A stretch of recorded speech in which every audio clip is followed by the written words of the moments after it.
Hello students, today we shall discuss neoclassical painters, and our objectives in learning this module will be to appreciate the artworks of the period, look at the lives and works of artists belonging to this period.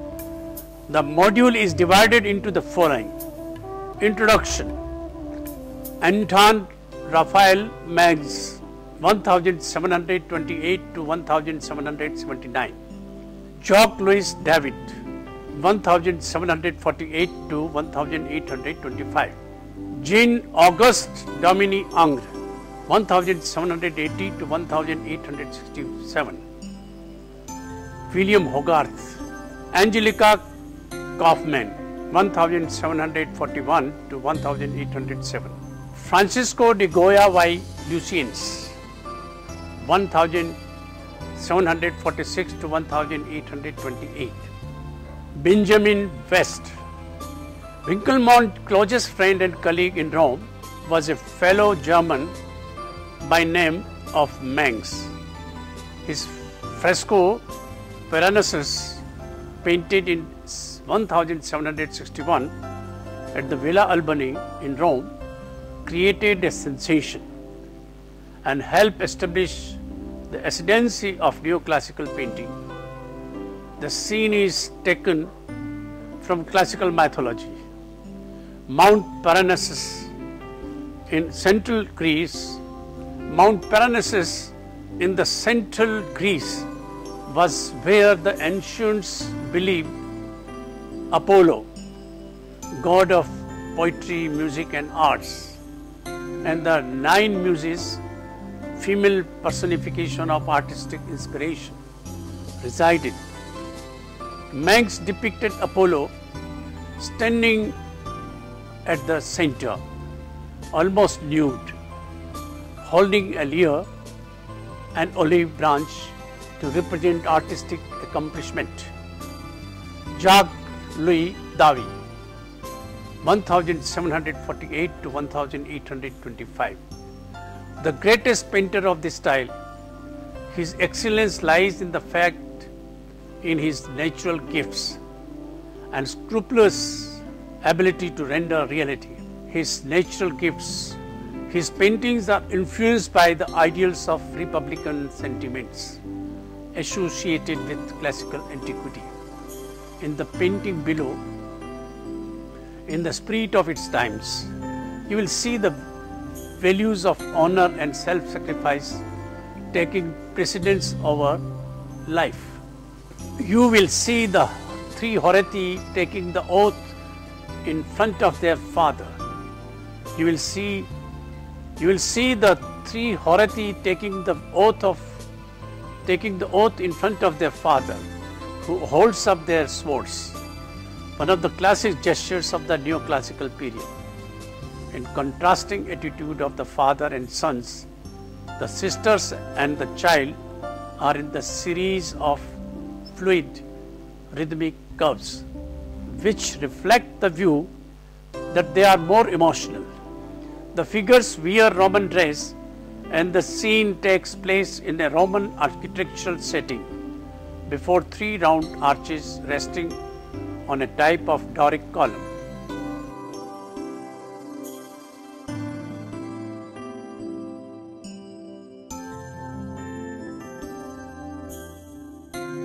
The Death of Marat is an extraordinary painting. While using the principles of neoclassicism, contemporary political events are shown.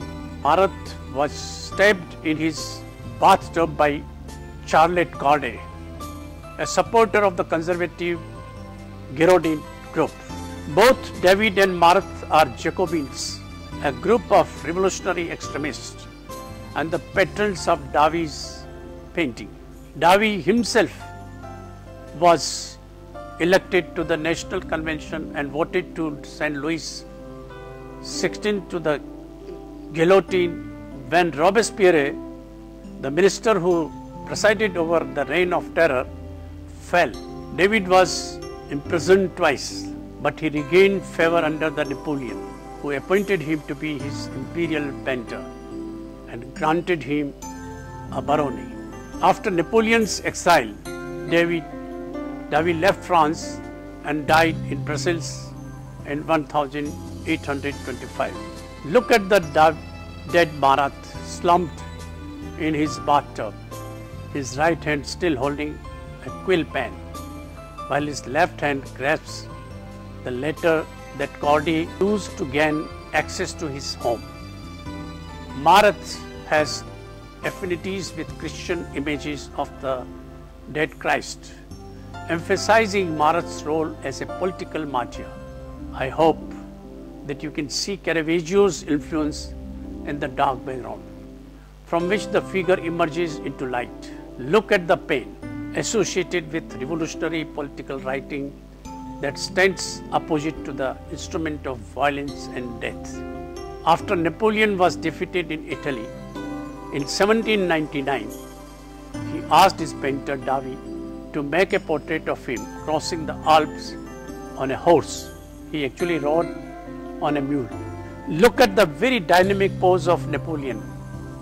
It proclaims the past victories as permanent. It insists on its own reality. It dismisses the inconvenient present reality. While in reality he was short, David was painted him big enough for a horse, and here it seems that he will cross the Alps in just one jump. The three names on the stones on the bottom are three men who crossed the Alps, connecting Napoleon to history and victory. Jean-Auguste Dominique Ingres, 1780 to 1867. Ingres produced a large number of portraits and subject paintings, using a variety of classical oriental themes which are heavily dependent on linear design. A shallow picture plane and muted colors, his paintings embody the interplay of neoclassicism and romanticism with the hints of Mannerist elegance. In the painting below, Napoleon is seated as a defied Roman Empire in his entire imperial splendor.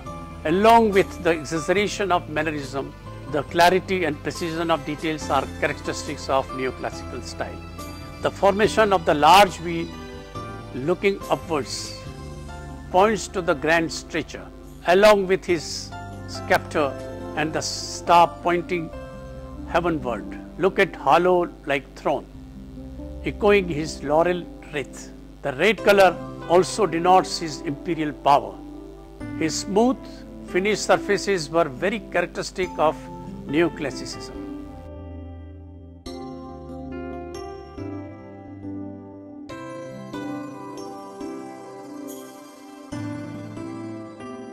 William Hogarth, 1697 to 1764. William Hogarth will be remembered as the father of satirical caricatures and moral paintings, a genre which would later develop into cartoons. His determination and stout middle class values made him one of the most innovative artists of his generation, and he brought art to the common man for the first time in history. Rather than be influenced by many of the artists who had gone before him, Hogarth, a true innovator, tried to create a new school of English painting to revive the old masters of the Renaissance. Hogarth hoped to create a distinctively British style of art, free of obscure mythological references and encouraging the self-improvement in viewers that would lead to social progress. In fact, rather than influenced by their work, it has been suggested that he often ridiculed them. He attempts to build a reputation as a history painter, a portraitist. However, met with the financial disappointment, but his aesthetic theories had more influence in romantic literature than in painting.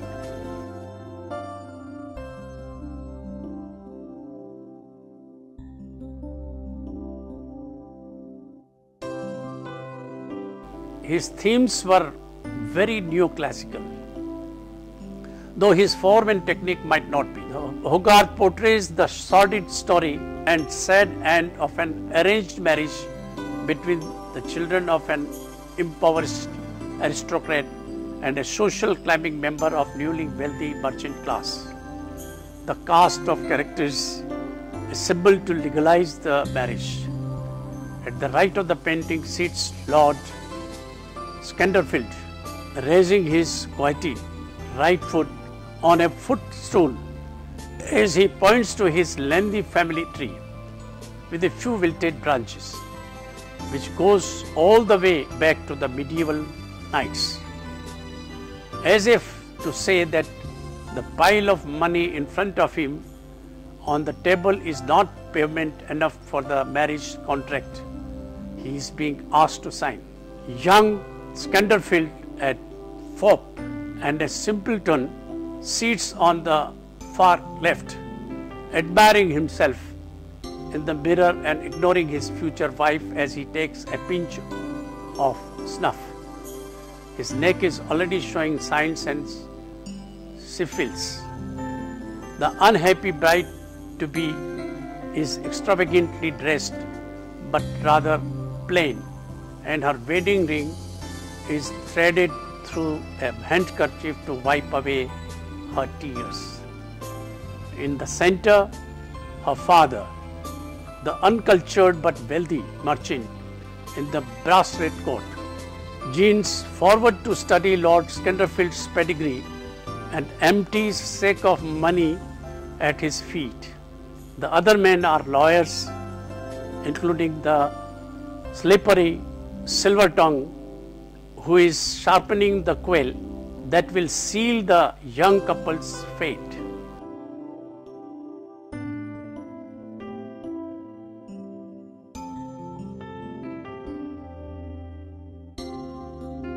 Angelica Kaufmann.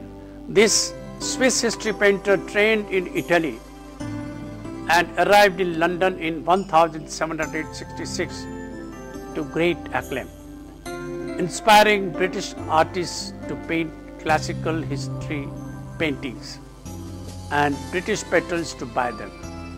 She was welcomed immediately into Jacques Renault inner circle. Her paintings are outstanding examples of neoclassical style, accepted by the French Academy in the 19th century. Her favorite subjects were frolicking cherubs, chivalrous flirtations and historical scenes, all within the guidelines firmly dictated by the Academy.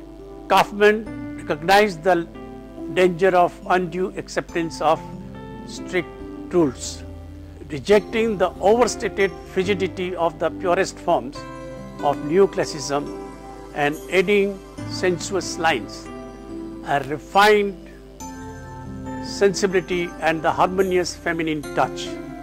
She believed, as Winckelmann did, that unity and simplicity are the two true sources of beauty. The scene in the painting took place in the 2nd century BCE, during the Republican era of Rome. A woman visitor shows Cornelio her jewels and then asks to see those of her hostess. In response, Cornelio shows her daughter and 2 sons, saying, "These are my most precious jewels." Cornelio exemplifies the good mother, a popular theme among some later 18th century patrons who preferred classical subjects that taught metaphorical lessons of civic virtue. The value of her maternal dedication is emphasized by the fact that her sons Tiberius and Gaius Gracchus grew up to the political reformers. Kaufmann's composition is severe and classical, but she softens the image with warm, subdued lighting, with the tranquil grace of her figures.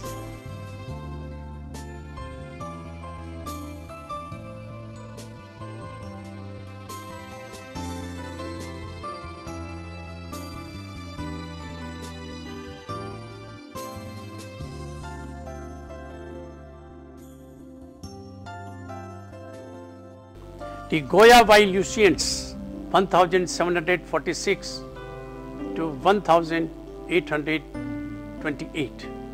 One of the greatest Spanish artists, Goya lived through many changes, political, social, and his work defied easy categorization. Beginning as the court artist, he designed tapestries in a Spanish version of Rococo style. Prospering as a portraitist, he combined the neoclassical and Rococo elements. Under the French occupation of Spain, he painted portraits of both French and Spaniards. After the French defeat, he unleashed his paint of emotions in the powerful paintings and etchings. In his old age, he painted haunting and ferocious personal images that impressed the ideals of Romanticism. In the painting below, painted on linen and canvas, this was a tapestry design for the drawing room of Prince and Princess of Austria's, Prince and Princess of Austria, the future King of Charles IV, and Maria Lucia de Parma in the Palace of the Pardo, Madrid. Look at the fresh and warming coloring and the damsel responding to a gallant flirtation, and the lit background make this one of Goya's most cheerful paintings, and his own take on French Rococo, as much as it is about mix of Spanish and French fashion. In his images of war, Goya champions Enlightenment views of individual freedom against political oppression, where Napoleon installed his brother on the throne of Spain in 1808. An open revolt spread all over Spain against France. However, Goya did not paint this till 1814, till all was quieter. Look at the cathedral in the distant city at night time, how he dramatically juxtaposes the visible faces of the victims with the covered faces of the diagonal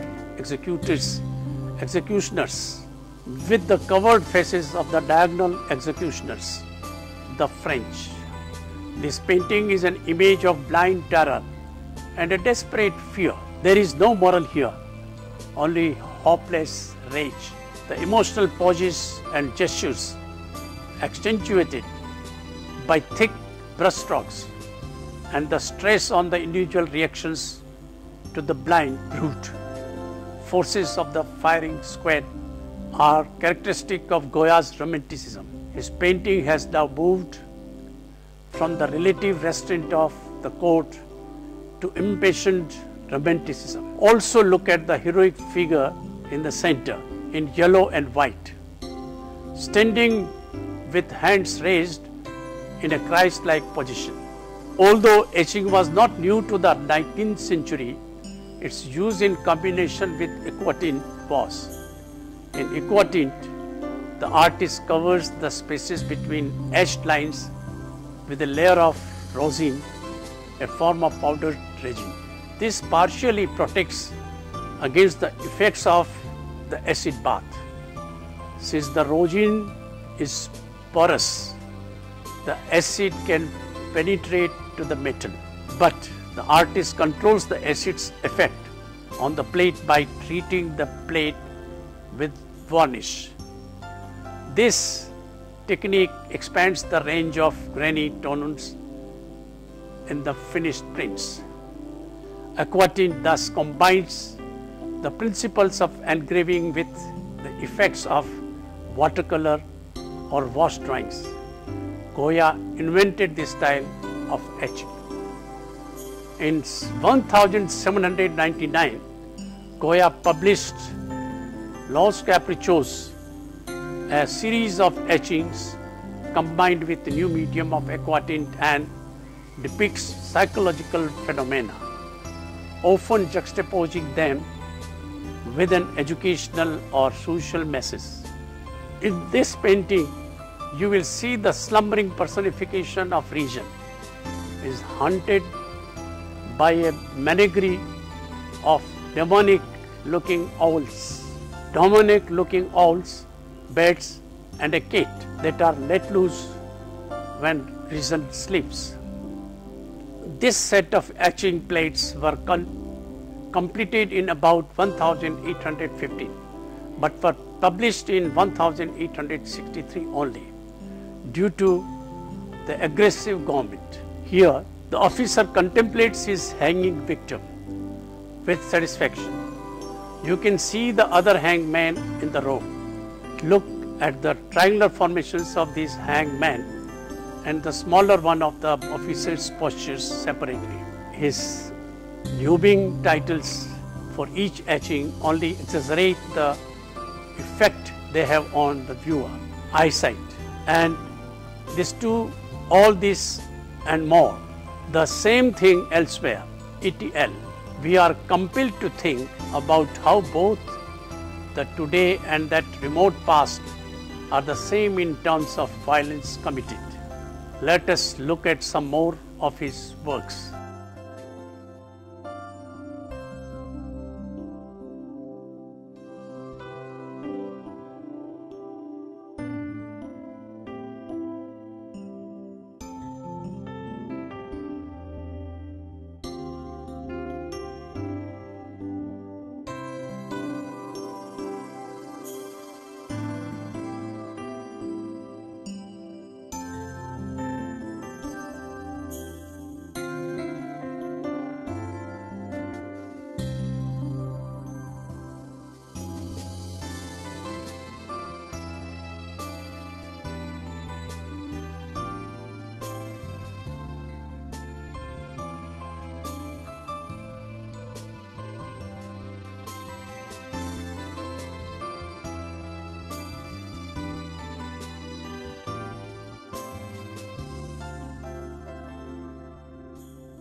Benjamin West, 1738 to 1820. West studied in Philadelphia before he left for Rome in 1759, where he met Winkelmann and became a student of Manx. In 1763, he moved permanently to London, where he specialized in neoclassical history painting. In 1768, along with Kaufmann and Reynolds, he became a founding member of the Royal Academy. He painted historical scenes primarily. Look at this one, for instance. One of the biggest departures here is in the costumes. Characters are shown in the contemporary costumes.